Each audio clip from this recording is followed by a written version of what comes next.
Nadam se da ste iz prethodnih predavanja se malo približili tom fenomenu kulture mira. Dakle, pojmovnoj i sadržajnoj dimenziji kulture mira. Dakle, prije nego što krenemo u završnu eksplikaciju, da izvršimo jednu vrstu kratkog presjeka. Dakle, vidjeli ste kako je kultura mira počela da se razvija u drugoj polovini 20. stoljeća.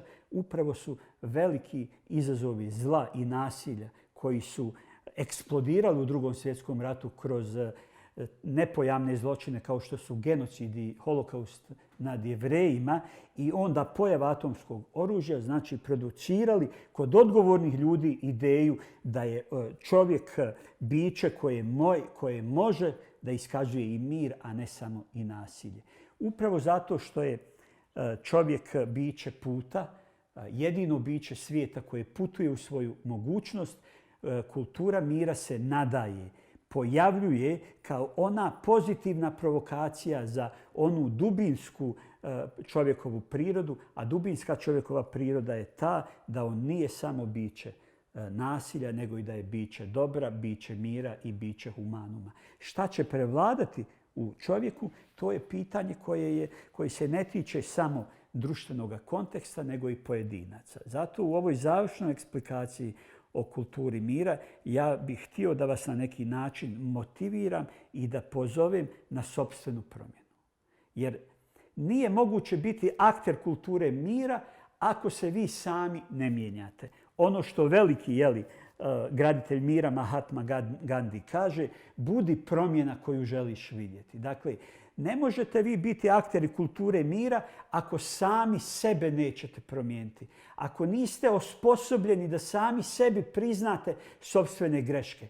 Ako možete sami sebi kazati, pa čekajte, u mom razumijevanju recimo posljednjeg rata, u mom odbijanju da se suočim sa nečim što se desilo, možda leži zrno toga da sam ja nacionalista, da sam ja šovinista.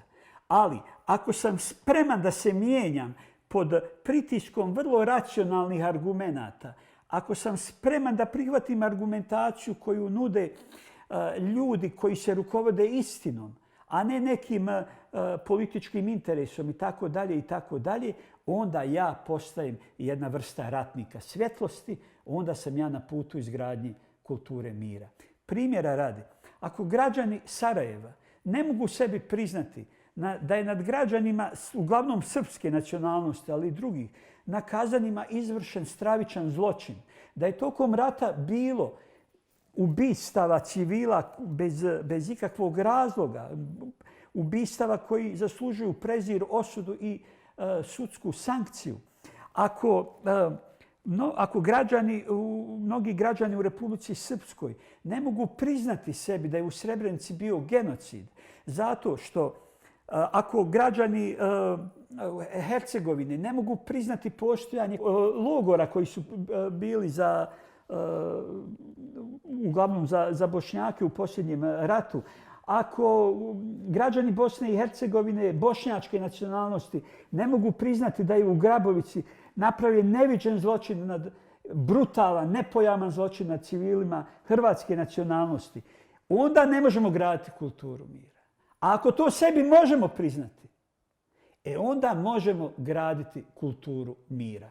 Onda smo u prilici da sve naše razlike postanu uvjet zajedničkog gledišta.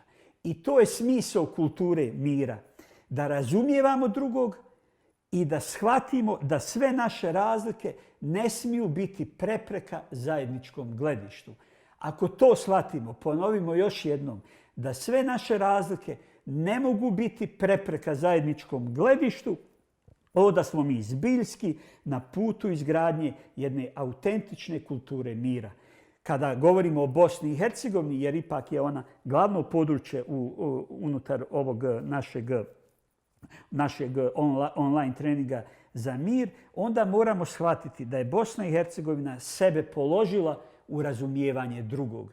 I u dionicama, kada razumijevamo drugoga, kada imamo tu empatiju, kada možemo da se uživimo u bol drugoga, Bosna i Hercegovina napreduje.